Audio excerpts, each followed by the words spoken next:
Every team, every topic, everywhere. This is Believe.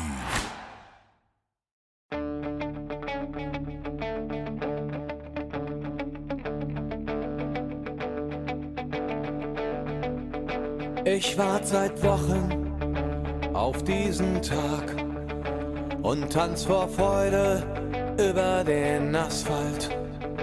Als wär's ein Rhythmus, als gäb's ein Lied, das mich immer weiter durch die Straßen zieht. Komm dir entgegen. Hello and welcome to Gegenpressing, the Bundesliga podcast. I'm Manu and he's Stefan Bienkowski, and Stefan, we have a title race. It's now official. It's 5 games left. Bayern Munich have given up top spot in the Bundesliga. It feels real. I think there might be a change of the guard after 10 years of waiting.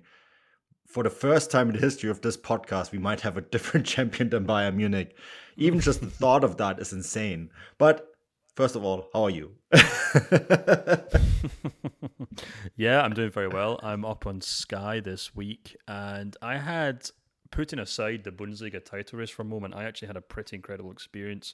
Anyone who follows me on Twitter might have seen the photos I put up this morning, but we were lucky enough to have the Aurora Borealis, or the Northern Lights, as some people call them. We had them over the house last night, so that was the first time I've ever actually seen them, and that was super cool.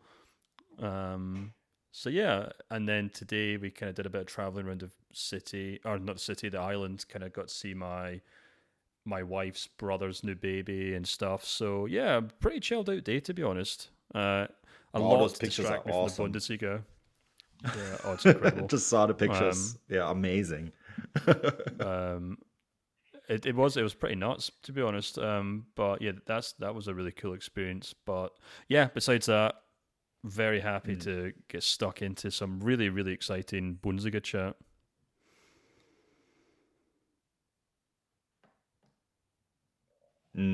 Yeah, no, I can't wait to talk about it all. We have a ton of to discuss, I think, this week, and we should probably get started with it right after this break. This episode of the Gegenpressing Podcast is brought to you by BetOnline. BetOnline.ag is your number one source for all your basketball info, stats, news, and scores.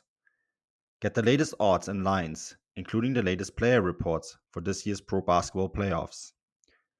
BetOnline is always your sports information headquarters this season, as we have you covered for all your sports wagering needs.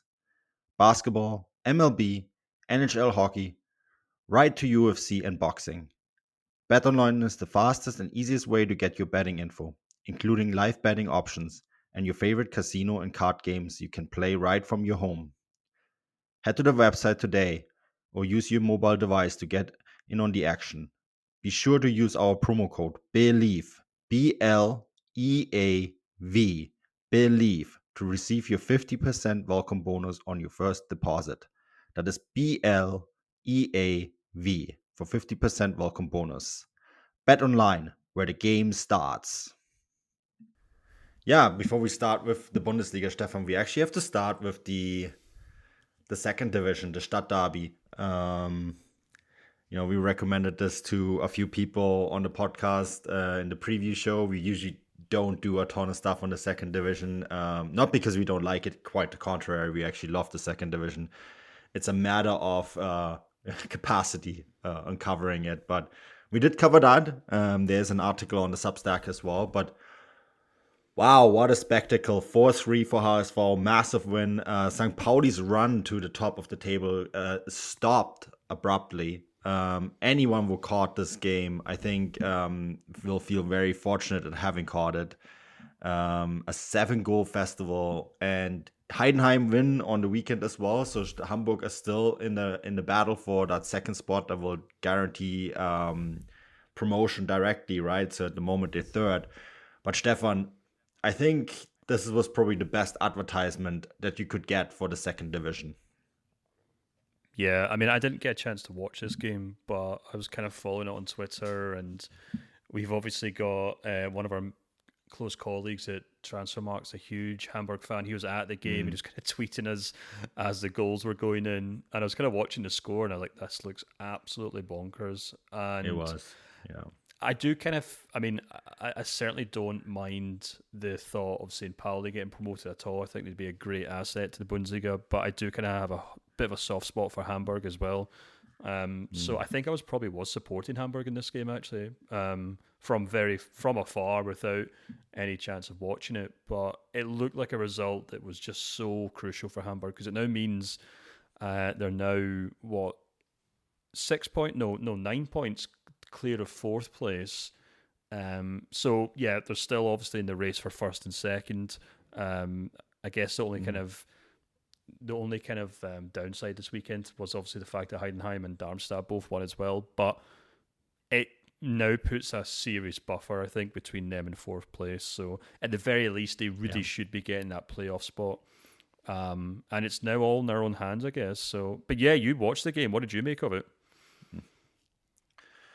I was very impressed, first of all, by the quality of the game. Does that feel like a Bundesliga fixture, which, it might be in a couple of years, hopefully, because it is one of the biggest games in German football. Those two sides have met each other 109 times, right? And we have had a few Hamburg derbies in the Bundesliga, and they've always been spectacular as well. And, it just... HSV is such a giant of a team and such a giant of a club. You had 56,500 fans at this game. The choreography ahead of the match was fantastic. And then the drama of the game itself, that it went back and forth, and, St Pauli take the lead, and then HSV turn it around. And then, they every time HSV opened the gap, St Pauli kept coming back. And I was really impressed by Hürzeler, the American-born head coach, right, of St. Pauli, who's only 30. So this is a name that you should probably keep an eye on. He's one of the next up-and-coming young German coaches, or German-American coaches, right? I guess if America wants to claim him, we have lots of American listeners, so they probably want to. But, at 30 to go into a big match like that, and go in with a conviction like that and trying to win a game like that, I thought, yeah, that was very impressive. And he has won 10 out of 12 games since taking over St. Pauli. That's another thing, right, to keep in mind. So I think for HSV, this was a massive win. I think it could be one of those turnarounds in the season, because if they had lost this, I think we know what would have happened next, Stefan. We've seen it many times before, right? And I think them winning this game will probably give them that momentum that they need to maybe catch Heidenheim and avoid the playoffs, because you don't know who you're going to get in the playoffs. The Bundesliga at the moment, we talked about this before the podcast. All the teams in the relegation battle, they all drop points, and at the moment you could get Stuttgart, Schalke, or Hertha in the relegation playoffs, and if you're Hamburger SV, you probably want to avoid all three of them. Yeah, it's really interesting, because I was chatting to the aforementioned Hamburg colleague that we have. I'm not sure if we should name him or not, because he hasn't been on the show yet. not that he's ashamed to be a Hamburg fan, but anyway, I was having a discussion with him about like finances at the club at Hamburg, because I think it's probably fair to say they are one of the top 4 clubs in Germany in terms of fan base and finances. Well, maybe not finances now, but historically anyway. And we were chatting about how the squad itself's maybe okay and probably should be pushing for Bundesliga promotion, but would probably be up against quite a lot next season if they did get promoted. And I drew a comparison to Schalke, and he made a really interesting point that the long-term kind of investor at Hamburg, whose name has completely left me actually, he actually would be quite interested in investing more money in the club once they got promoted back to the top flight, I think. So there's quite a lot going on at Hamburg right now. It does kind of feel, as we have seen for a number of seasons now, they're just kind of waiting to get over this kind of finish line before they can kind of get back to where they were before. But look, at the end of the day, they have to prove that they're worthy of being in the Bundesliga, and they're just about doing enough this season. But obviously, I think the club would much rather avoid a potential playoff spot.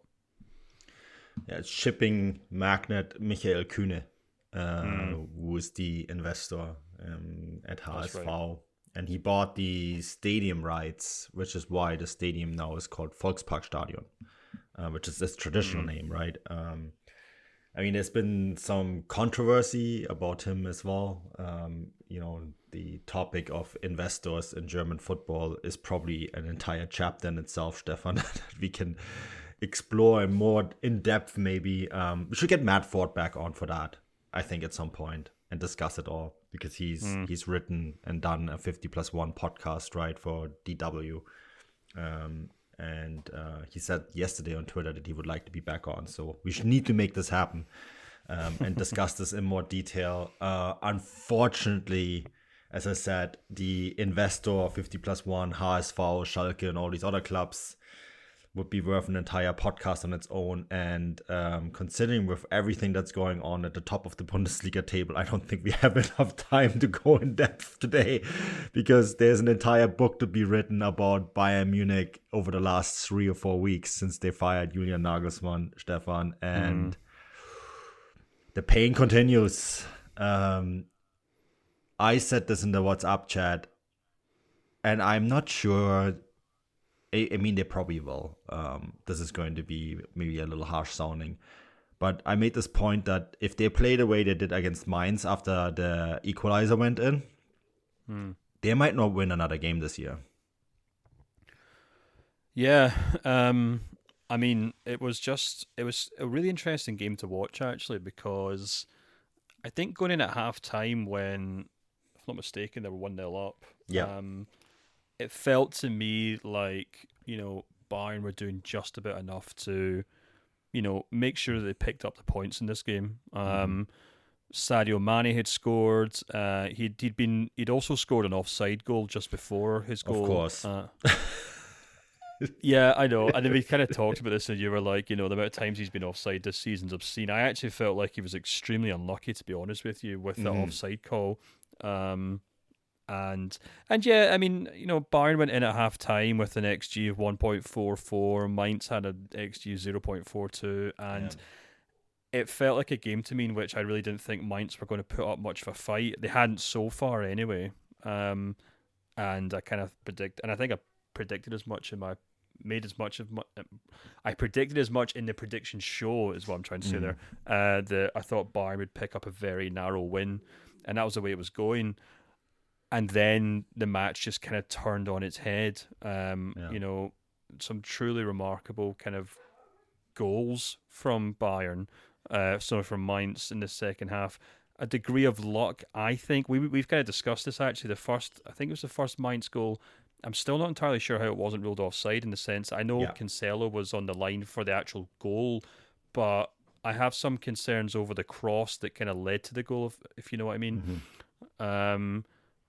But yeah, everything just kind of went right for Mainz in the second half. And I think what's really worth kind of taking away from this from a Bayern point of view is, and we've kind of talked about this, and I think we talked about this after the Hoffenheim game, in the sense that, Hoffenheim obviously won that game with an outstanding they drew it, with an outstanding Kramaric free kick. And we said at the time that Bayern of last season or the season before wouldn't have been able to stop that free kick, just as they weren't able to stop the free kick in that game last week. But the difference is that they would have already been 2 or 3 goals up by then. Yeah. And I do kind of feel like that's much the same as what's happened in this game. They had complete control of the game in the first half, and they probably should have scored 2 or 3 goals, but they just didn't really have the players on the pitch to do it. I thought it was really telling or it was really interesting, rather, that obviously Tuchel decided to start Sadio Mane after all this kind of noise about him, getting kind of shoved out the back door in the summer. I wonder if he played him with the intention of saying, well, let's not get too ahead of ourselves here. And the other interesting thing as well is I actually thought Cancelo, when he moved to the left wing back spot after Davies went off, I thought he played quite well as well in that role. I know he's at fault for one of the goals technically, but again, overall point is that obviously Bayern weren't good enough, and I think at the heart of that was the fact that they just weren't scoring goals. So it meant that that second half, Mainz found themselves in the 65th minute, and they're like, we're only one goal down to Bayern here. We might as well just throw everything at it, which they did, and then Bayern just completely crumbled. Yeah, I think it was remarkable what happened after the equalizer. The manner in which Mainz steamrolled them and turned this game around and dominated that game, I thought was quite remarkable. And I also thought it was remarkable that Bayern Munich, it was like someone took a hot needle to an air balloon. This entire squad just deflated. I've not seen anything like it in 10 years. It's almost like they gave up. They were like, we're not getting a second goal here. We might as well not try. The shoulders just sagged. The heads went down. And that makes me think that there's something fundamentally broken within this team. And that is really concerning when you look at the season now, and the way it's going. Yeah, the Bundesliga title is still winnable, right? Are we really fully convinced that Borussia Dortmund can win all 5 games? I think Dortmund won't have to win all last of the 5 games, because I don't think Bayern will win the last 5 games. If the things that are going on within the club, this is not just the squad, the entire club, right? There is now a power struggle at the very top that is involving Oliver Kahn, Hassan Salihamidzic, and a certain former president living at the Tegernsee. And that affects you as a player. And I think there's also a lack of belief. And I think some of that comes down to them not believing that they can score more than 1 goal a game, right? It's just no confidence at all in the players that are available. And I also think it's really interesting the manner in which Thomas Tuchel already seems damaged as a head coach just a few weeks in. He now has the worst record of any new head coach at Bayern Munich, beating a record set by Søren Larby in the early 1990s. The Bayern bosses, and I mean, we have to put them all in a big bracket here because we don't really know who's saying this and who isn't, reportedly unhappy because he suggested that Matthijs Tell could go on loan in August, right? And they're now unhappy about that. Then yesterday the news broke that, and I don't understand why the Bayern bosses think this is actually something that will make them look good, but they're saying that they wanted to sign Kasper Schmeichel rather than Jan Sommer. And then it was Nagelsmann who was after Jan Sommer and rejected Kasper Schmeichel. I mean, Stefan, to be honest with you, this makes Nagelsmann look even better in my books, because I don't think Kasper Schmeichel would have made any difference at all. There's a goalkeeper that's probably even worse when it comes to his feet than Jan Sommer, and there's a reason he's no longer in the Premier League and is playing in Nice, right? So there's all this sort of stuff coming out with everyone trying to kind of rescue their reputation, is what I'm trying to say. And it feels all fragmented on and off the field. And that is just a recipe where, if you Bayern Munich, I think they have to be more worried about who's coming behind them rather than what Dortmund is doing in front of them. Yeah, you're absolutely right. I mean, I think, obviously, if Bayern do go on and lose this title, it will be down to their own fault and the manner in which they've kind of just completely just kind of capitulated in games. I think it's quite telling that I kind of had a quick look at how many points they've dropped from winning positions this season. And after 29 games, it stands at 17 points. Wow. And last season, they only dropped 15 points from winning positions, which isn't great, I suppose, but that's over 34 games. So they've already surpassed the amount of points they dropped from winning positions this season, and there's still another 5 games to go. And you kind of look at those fixtures that they have. I mean, on paper, they're all perfectly winnable. At least most of them are. Hertha at home, Werder Bremen away, Schalke at home. I mean, that's 3 relegation, as people would maybe say, relegation fodder. I know Werder Bremen have kind of pulled themselves away from it this season with their result. But so 3 games that Bayern should win comfortably. And then they've got a very tricky game against Leipzig at the Allianz Arena. And then they play Cologne in the last game of the season. And I think the point that you make, and it's one that I definitely agree with, is that because Bayern just do not have that kind of talisman or that ability to score goals, or not even just score goals, it's almost like they just don't have anyone who's willing to step up and score the important goals. It's not about stat padding after you've already gone two goals up or the game's already finished. It's about scoring the crucial goals. It's about scoring that goal in the first 10 minutes of the second half to make sure Mainz don't come back, or it's about making sure you pick up a second or third goal against Hoffenheim so that they can't kind of, come back and claim a draw or whatever else. And that seems to be what's missing from this Bayern team. And you're absolutely right in talking about, Sommer or Schmeichel or whatever else. The fundamental issue here, and, I saw some reports that, Tuchel might be in trouble in the summer, and I kind of tweeted about it saying, this kind of nonsense would make Chelsea blush, in the sense that the way they just keep thinking the manager or the head coach is at fault. Yeah. And it just continues to kind of, you can even see it in the type of stories that are coming out of the club right now. And it's almost like, as you said, with that whole Schmeichel idea, I mean, there's no way that story hasn't come out to kind of give the suggestion that if only Nagelsmann had allowed, Salihamidzic or Oliver Kahn or whoever else to bring in Schmeichel, then maybe Sommer wouldn't be here and maybe Sommer wouldn't be making mistakes.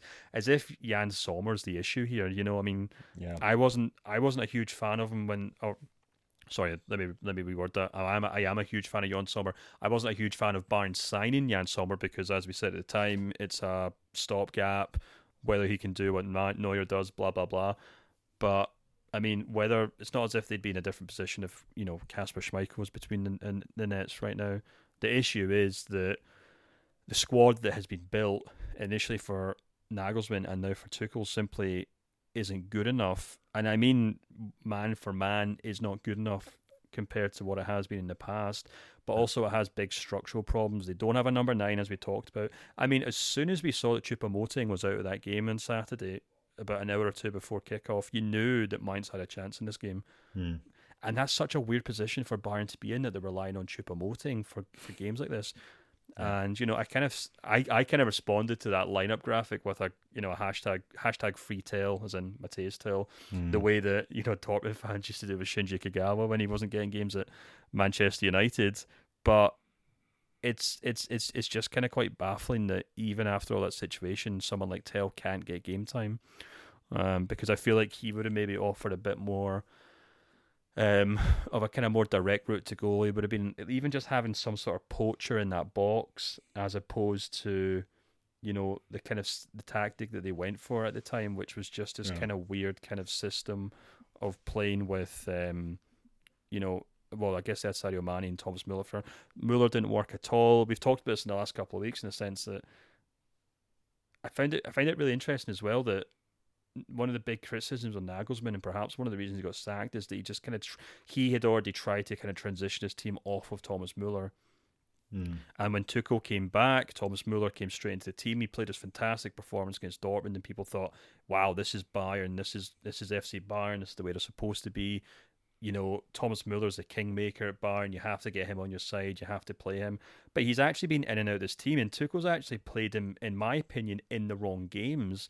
Muller's the kind of guy you want in the games against Manchester City, where you're trying to hit them on the break, you're looking for transitions, you're trying to find space to exploit. Not against Mainz, when Mainz are going to be quite happy to sit with like 8 or 10 guys behind the ball. So I don't know. We are now at a point where we are just kind of regurgitating the same issues with Bayern week in, week out, but I think it is clear to most fans, and I think this is kind of where maybe Tuchel does have some sort of strength, in the sense that he can turn around to this board in the summer and say, well, look, you're not going to sack me because you've already sacked Nagelsmann, and to sack me would just be bonkers. It's time you guys admitted that the squad that you've built, and the squad that you've spent the last 2 or 3 seasons saying is capable of winning the Champions League, it's about time we accept that that's no longer the case. And there's going to have to be some major surgery on this team.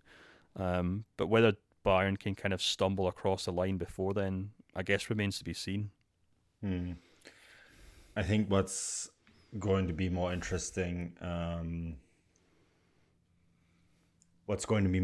to see is what's going to happen with Oliver Kahn and Hasan Salihamidzic. Talking to people. I had a phone call actually before we went on this podcast, so that's really interesting. Talking to people at Bayern, and there is this, Tuchel is a Hoeneß guy, right? And Hasan Salihamidzic and Oliver Kahn are very much under pressure. There is this whole idea that Oliver Kahn has made Bayern Munich this cold place to work at, right? That the familiarity is gone. I mean, that has been, I find it interesting that this comes out now, because that's been a criticism of the late Hoeneß years too, talking to some people that work at Bayern Munich. That's been a case there already, that this idea of mir ist mir and familiarity and everyone is welcome, that's already kind of been on the way out, because of the club growing in stature and growing as an organization and as a company. I mean, we're talking about a football club whose revenue is close to €1 billion now, right? So this is a company now, and I think there is some issues with that transition, and Oliver Kahn is sort of the first CEO to come in and be like trying to be like a businessman rather than one of those traditional managers that we had in German football, right? That run a family company. So I think some of it doesn't chime there, but there is still these conflicts between different people within the club, trying to preserve that in one way or another, and I think that is also playing a big role here in what is going on, because if you have the old guard still present, the new guard trying to leave a mark, and then them clashing, that doesn't lead exactly to a culture that is a winning culture. And I think everything that we're seeing right now that's going on at the club, Stefan, and that includes now the results on the pitch.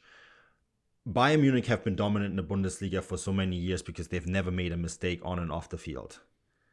I think in this transition, and it probably started with Kovac, and then because Dortmund were not strong enough to capitalize off the mistakes that Bayern made, they kind of got away with it. So you're actually in a situation now where structural weaknesses that have existed maybe for 3 or 4 years have been able to creep in even more and go into the foundation of the club because of that, right? Because there was no other team in the Bundesliga to actually hurt them. And I think it's gotten so deep now that something might actually be really broken. And that's because, like, if you're really honest, Stefan, it's not like Dortmund are playing this amazing season either. And yet it still might be enough for them to win the title. Yeah, I think, you're absolutely right. I think it goes all the way up to the top, even to, like, Herbert Heiner, who I thought, I was kind of tweeting this through the week that, he obviously came out, Marcus Fjortov reported that, not Marcus, sorry, his dad, I guess. His brother. His brother, of course, tweeted the story that Oliver Kahn, might be leaving the club, and then, Heiner came out and said, well, that's not true, it's not going to happen. And, the interesting thing to me about Heiner is that he's obviously come from a very corporate background where it's very easy to just deny a story, even if it's true. We saw that with Nagelsmann, right? Remember the kicker interview that he gave like a week before Nagelsmann was sacked? Well, exactly. You took the words right out of my mouth, and this is kind of why I tweeted at the time, saying, I'd probably take whatever Heiner says with a pinch of salt. I think he also did similar with Lewandowski when he said time and time again, we're not selling him, up until maybe a week before he sold. And, I can understand from a business point of view, if you're running like a Fortune 500 company, that you don't want to you basically just deny until something comes out, and then you move on to the next thing. But when it comes to a football situation, I feel like Bayern have started treating their fans like customers rather than fans. And, it's all... Look, we obviously work in the media. It's absolutely fine if a club chairman wants to basically just deny our stories and try to kind of downplay reports, even if they're true. But at the end of the day, if you do that time and time again, it just comes across that you're basically lying to the fans, or you're trying to cover up stories until you're ready to tell fans. And that in itself kind of sums up the issues, I think, at Bayern Munich right now, where there's almost like there's no accountability. And, you've got Heiner denying things, whether or not they're true, up until the point that they then come out, which then makes fans think, well, what's the point of him even speaking in the first place if he's just going to lie in front of camera? You then have guys like Salihamidzic and Oliver Kahn saying we have a squad that should be competing in the Champions League, which 2 head coaches have tried and seemingly failed to get the best out of. And it's just it just seems to be completely falling apart. And as you said, look, because of Bayern's dominance in the Bundesliga, you need to have like 3 or 4 ducks line up in a row for another team to even have a chance. And that's basically what we've had this season. It's not because the coach is picking the wrong tactics. It's not because 1 or 2 players are underperforming. And it's not because maybe one aspect of the board doesn't get on with the other. It's because everything is happening at once, and that's why the FC Hollywood tag is back out, and that's fundamentally why Dortmund are now an opportunity to kind of take advantage of it, because there's so much going wrong that it's not that Bayern aren't capable of just a quick fix. Yeah. The next meeting of the board is on May 22nd. At which time Borussia Dortmund might be the next Bundesliga title winner. I think what is really interesting here is that they're going after Oliver Kahn, when I personally think that Hasan Salihamidzic and Neppe are the ones that put together the squad. And remember too, Salihamidzic got a new contract after he signed Sadio Mane, right? That was sort of his present from the board. Can I just add one more thing on this before we maybe move on? Definitely. And this is on Salihamidzic. I did have some listeners reach out to me on Substack this week and ask about, I think it was one in particular saying, how come it's the head coaches that are getting all this grief and not the players? And I was saying, well, at the end of the day, like, it comes down to, if the players aren't good enough, it comes down to the guy who picks the players. And while this season has largely been a case of Nagelsmann getting in the neck and then eventually getting sacked, you don't have to go that far back before Salihamidzic was under a huge amount of pressure at Bayern and heavily linked with a departure from the club as well. So I think it'll be really interesting to see what the kind of consequences are if Bayern don't win the title this season and go the entire season without any trophies, because they can't sack Tuchel. So, maybe this is why the Oliver Kahn stories are beginning to surface. But yeah, I completely agree with you. I'd be very surprised if they finish this season without any trophies and Kahn or Salihamidzic, or perhaps even Heiner, are still at the club. Yeah. We'll probably find out that week in between match day 33 and match day 34. And there is a very realistic chance that Dortmund will be already champions when we go into match day 34. We're talking about the run-in, right? Which on paper seems pretty easy, but Bayern Munich are playing 3 teams that need points to avoid relegation, and all these teams will say, hey, the way those guys have been playing, that's 3 points we can get and separate us from the rest of the bottom of the table, right? I think that's how much times have changed. Schalke, of course, by quality, are not good enough to beat Bayern, neither Hertha, but I think they feel that they can get something from those games. And I don't know. I said this to you. I might be completely wrong here, but I said this to you when we chatted, because we had some plans for match day 34, and I said to you, look, I think Dortmund will already be champions going into match day 34, which is, of course, a huge turning point in where we are in the league, and a good transition to Dortmund. They will beat Frankfurt in a game that I felt like a turning point in the history of the Bundesliga, because when you looked at the faces, when I talked to Chris Williams during the game about this, man, the Dortmund players looked nervous going into this match. They knew what was at stake. They knew that this was a huge opportunity. They knew that if they wouldn't win against Frankfurt, the criticism would be immense, absolutely immense. And then I thought they came out with what was one of their best performances this season.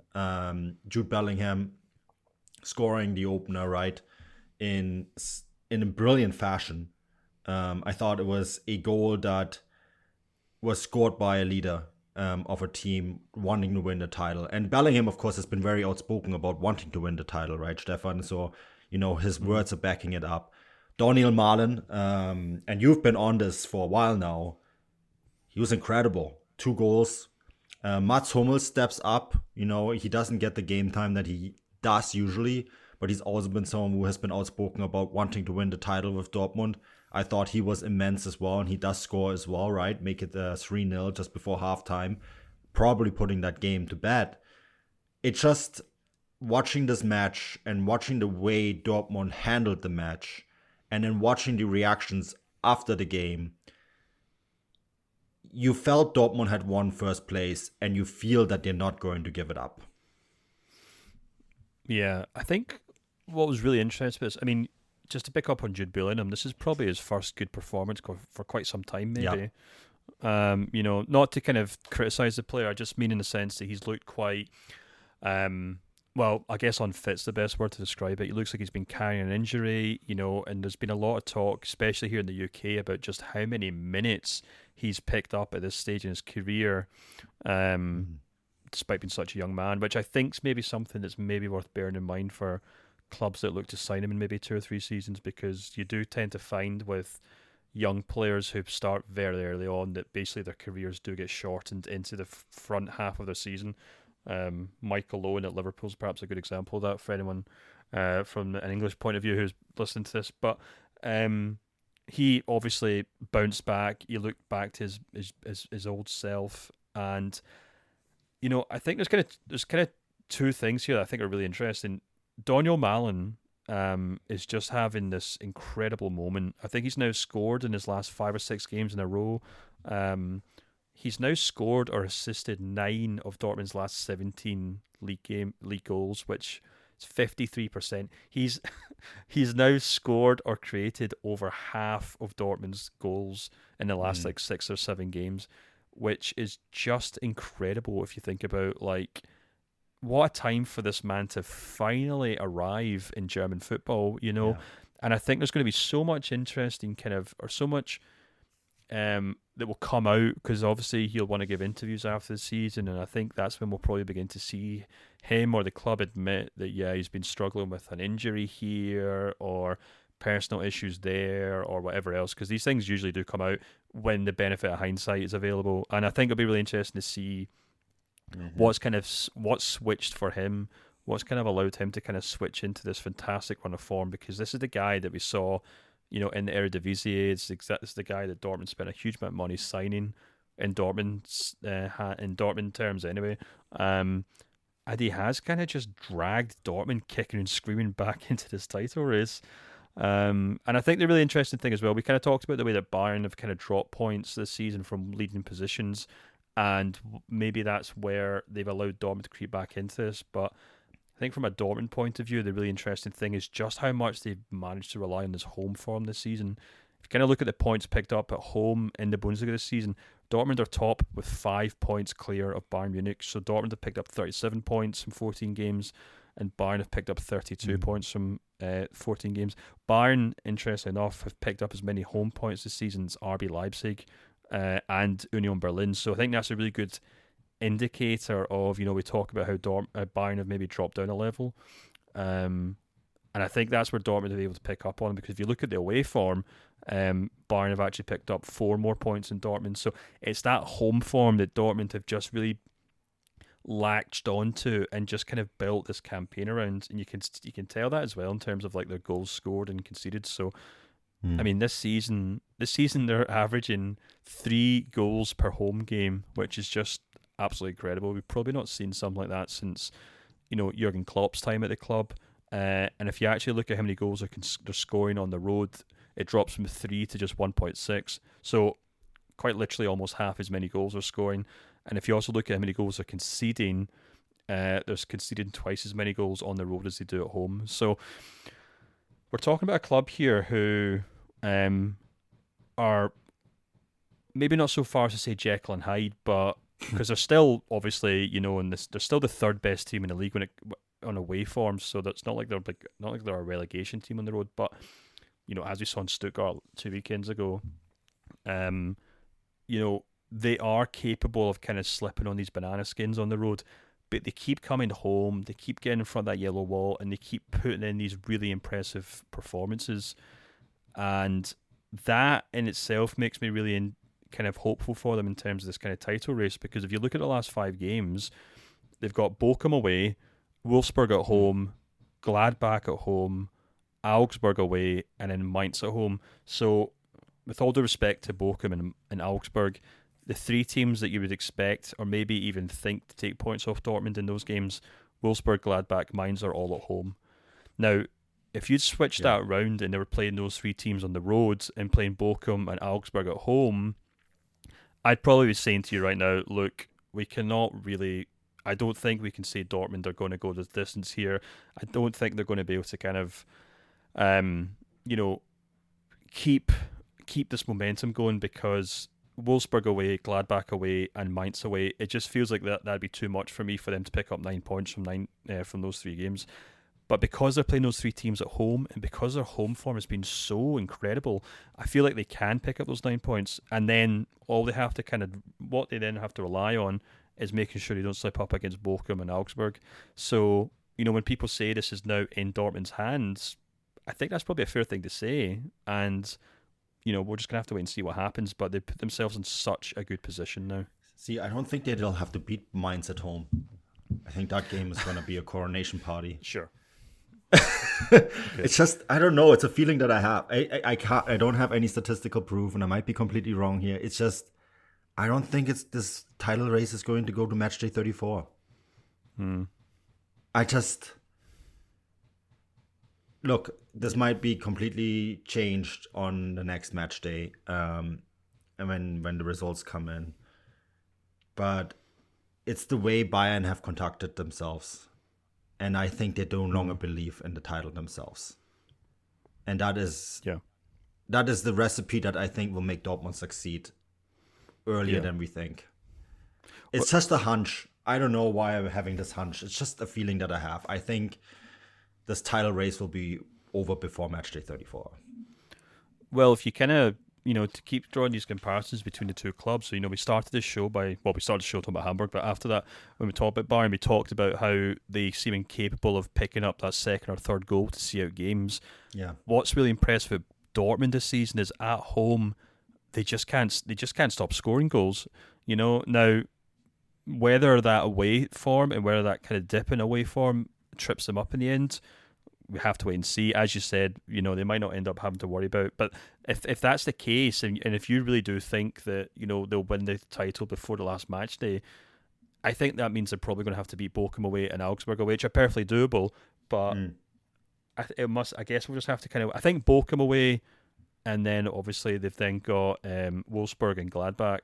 I think those are 3 really crucial games, because if they win those 3 games, it means they know that they've got Augsburg away, and I'm really just kind of I guess I'm just kind of going through the motions here, but I guess we're just gonna have to wait and see. I don't know what else to say here, because at this point of the season, you can't really make too many predictions on 5 games, because so much can change between those moments, So, but it's great. It's almost kind of quite pure in the sense that neither of these teams is in the Pokal. Neither of these teams is in the Champions League, Europa League. It's now just both teams just have 5 games in front of them, and it's just a showdown, and that's all. There's nothing left beyond that. So maybe pure is not the right word, but it just seems very kind of straightforward, no holds barred, and then we're just kind of it's a shootout. It's a shootout.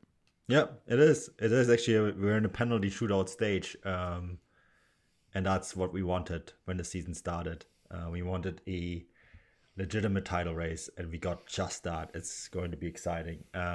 Stefan, we might finish the German football season with 3 teams having won major titles, and none of them being Bayern Munich.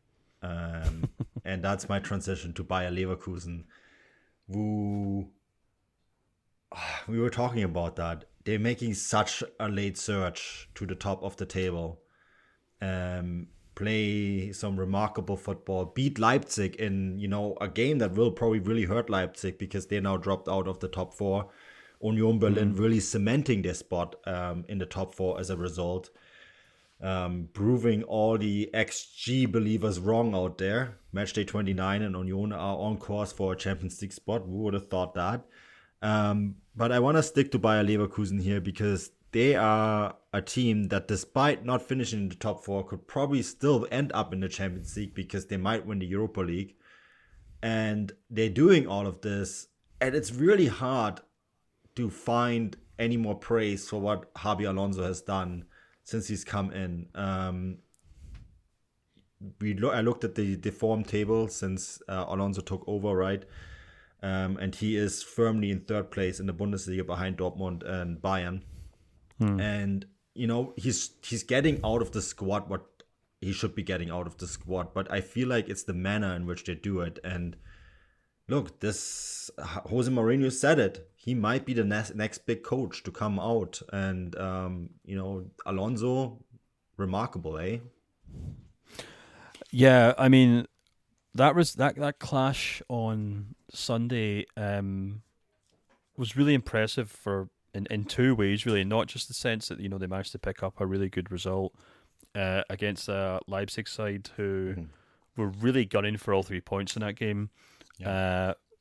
But they managed to do that without Florian Wirtz, who was ruled out of the game kind of last minute.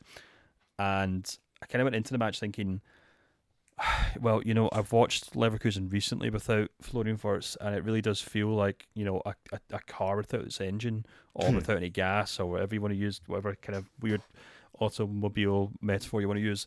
And that might seem harsh, but, I watched, and certainly in the first half, there was one counter-attack where I think it was Mitchell Bakker kind of led it, and it was 3-on-1. And it was just this clueless kind of mess of forward players running into each other, running offside, and then I think the one Leipzig defender, I'm pretty sure it was Willy Orban, actually managed to kind of stop it himself, and it felt to me like the kind of perfect example of this Leverkusen team without Wirtz, because they have a lot of runners, they have a lot of players who can score goals, but they just don't have another player like Wirtz who can kind of thread that pass or or make sure that transition from defence to attack works so well.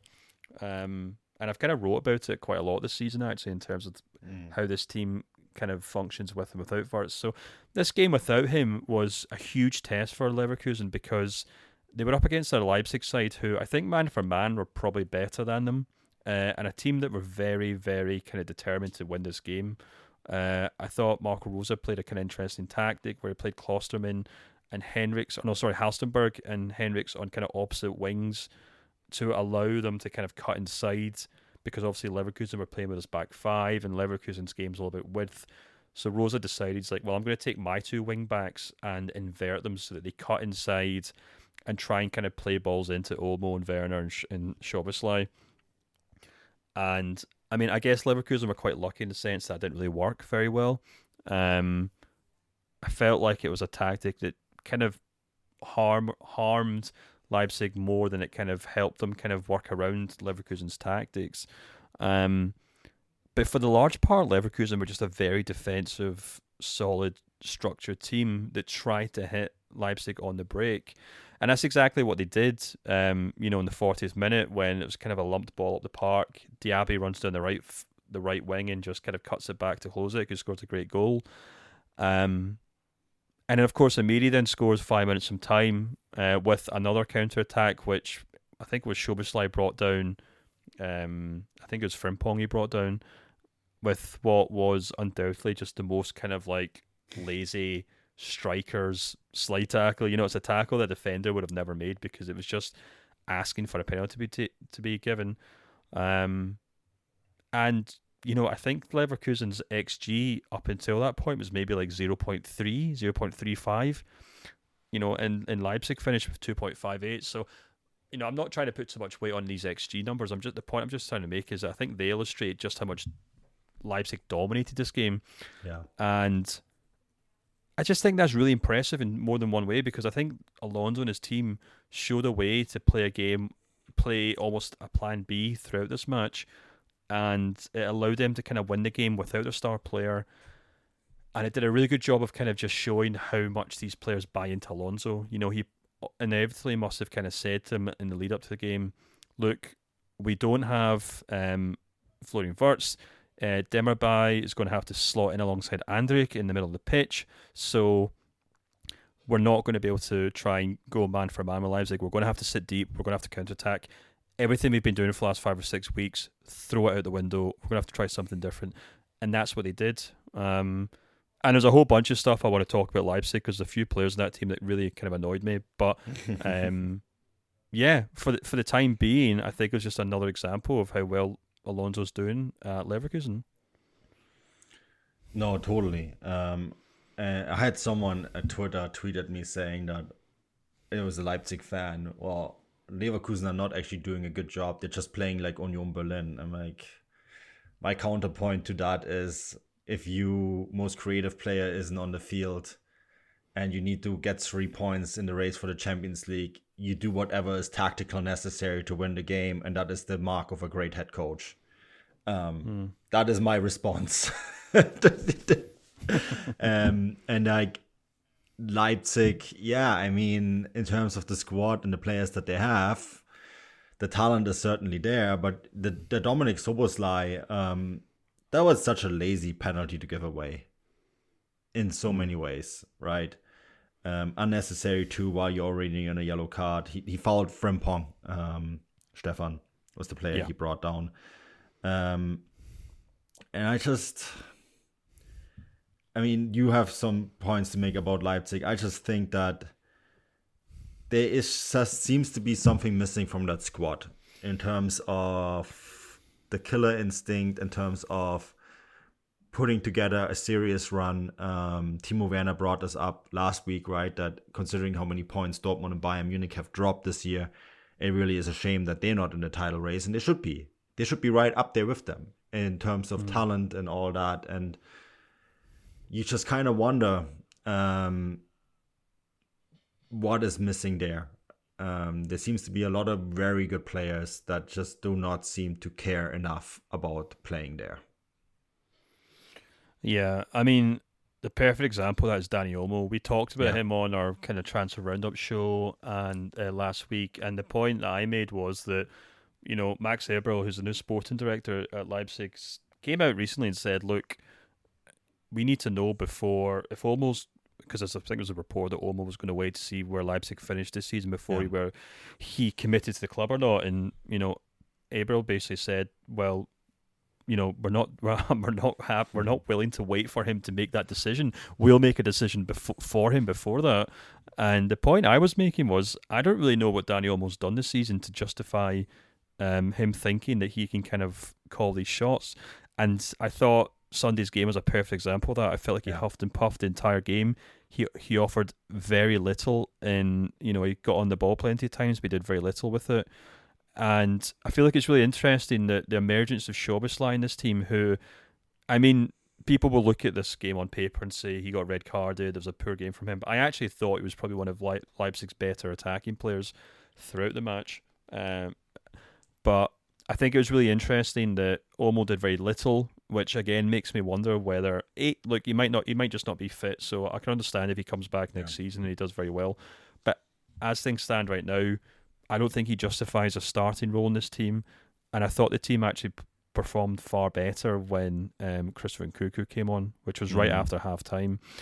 Came on for Campbell, and you could see that he was offering far more on the ball.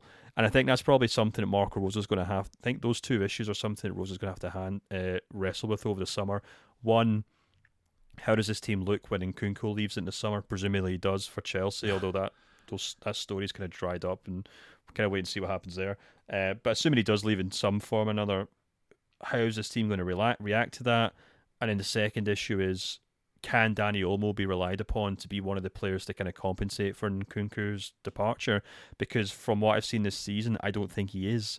So, you know, I feel it's a bit of a shame that kind of, you know, Leipzig do seem to be finishing this season stuttering and perhaps even dropping outside the top four. But at the same time, maybe a bit like Bayern, but maybe not to the same degree. I think there are a number of names in this squad who've been kind of dining out on their reputation. Yeah. And maybe Leipzig have to kind of have a good look through this squad in the summer and decide which of these players actually deserve to be here, because we are a club that should be challenging for the league title, much like Dortmund are this season, and we're not getting out of enough of these kind of perceived stars.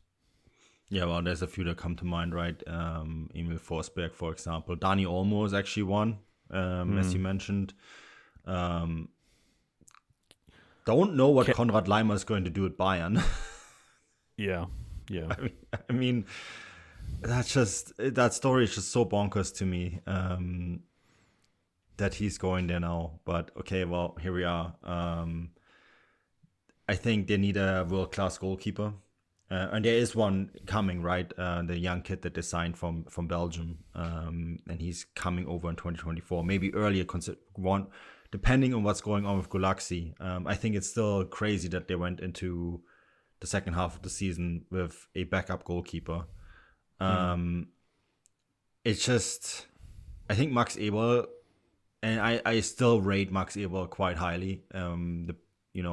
Maybe also based on reputation, so we have to wait and see. And I also like Rose as a head coach, but I think those two have a lot of work to do this summer. Yeah, no, absolutely. I mean, we probably have to wrap up soon because I think we're maybe now over an hour. But yeah, I completely agree with you. I think there's a lot of work that Leipzig have to do. Where they can get into the top 4 probably makes a big difference to that. But this kind of generation of players that have all came through together, some of them have worked out, and Kunku's a good example of that. We've seen guys like Upamecano, Kanate move on and stuff like that. But, Olmo, Haidara, Kevin Campbell, some of the fullbacks in particular as well, I think, are wingbacks. A lot of players in this team who, if you were building a team to challenge for the Bundesliga title, I don't think are good enough. So, yeah, I think Leipzig have a lot of work to do. And they could take a lot from Leverkusen, who have built a very strong squad and now finally have a head coach who's getting the best out of them. Yeah. I think the coach and the sporting director is in place, the players maybe not. But that's enough on Leipzig. We'll be back with 2 more shows midweek. Maybe we can dive into some of these topics then. As always, this podcast is brought to you by BetOnline. And Stefan, as always, thanks for everyone listening to this show, and also all the people subscribing to the Substack, where you can get 2 bonus shows and 2 articles, 1 each written by us. That will be out later this week as well. Some interesting content coming in what has been a fascinating season, a fascinating Bundesliga season, and hopefully it stays interesting until the very end. But Stefan, that's it. Any final thoughts before we wrap it up? No, just to say we are working on some plans for the kind of end of the season, the finale. We're not going to give any details away just yet, but we are kind of working on some stuff to see what we can do if there is a kind of nice dramatic end to the season.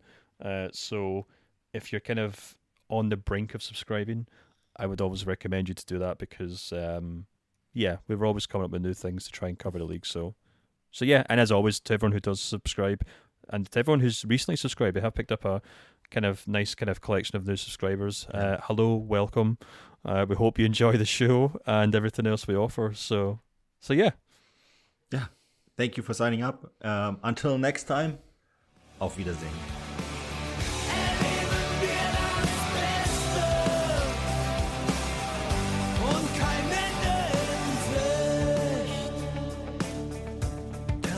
In Sicht.